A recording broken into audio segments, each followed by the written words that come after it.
Hey, what's up, everybody? This is Angel with this brand new video. The time right now is 9 o'clock right now. Yeah, I've been posting most of my TFL videos along with certain other members of the TFL. I've got a lot of more negative response on my Facebook from most of the people that are on my Facebook. But like I tell them, I'm not gonna quit this movement anytime soon. You can tell me they can say whatever they want and think whatever, but the fact is that I'm in this movement for good. I'm not running no more. Angel's tired of running.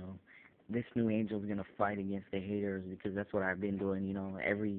Any little negative comment that they leave on my video, I just delete them or I block them. You know what I'm saying? Um, what can I say? You know what? People have an opinion on TFL. You know what I'm saying? You can't change the whole world. That's number one. Number two, this message has to get out. And God knows the reason why I'm in this movement. You know what I'm saying? And that's between me and God. I'm in this movement because I believe in the movement. I've always felt the movement had potential. I've always um I've always kind of felt like that. TFL helps individual, you know what I'm saying? Because today, no one wants to talk about the dating thing. That's something that they don't want to talk about in church. They tell you, God will find you somebody. You just wait on the right person, and I believe that. I believe that a lot. But at the same time, they don't tell you, what they should be honest with people. They should say, what, even if God finds you somebody, how do you know that's going to be from God? Sometimes Satan can also throw women out there. You know what I'm saying? Just because it looks nice on the outside in church, just because it's praising God, reading the Bible, that doesn't mean that they're saved. Unfortunately, I've seen that a lot. I use my buddy as a good example. He got locked up a long time ago. He was in jail for probably maybe a long time, and he was on parole, and it was hard for him to get a job. So the first thing he did when he got out, he married his wife.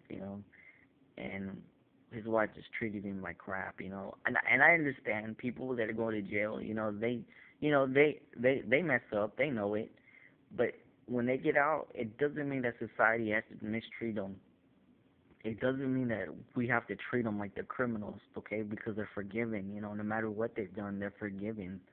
And I'd always get upset because he would always go back to her. And one thing that screwed him over is that he had a kid with her.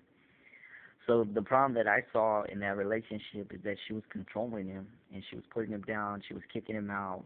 She would, if they had a fight, she would run to her brother and she would tell her brother to talk to him. That's what happened to me with one of her sisters. I stood up for myself basically, and she told her brother on me, this big guy that wanted to fight me, and I talked my way out of it. I'm not really a fighter, but that day I was ready to fight. I didn't care, but at the same time, I'm not gonna if I'm gonna walk with God and if I'm gonna walk in that light, I gotta stay in that light. You know what I'm saying? Um. Anyways, I know this video is kind of like a little off right now, but I just thought I'd kind of give everybody a little update.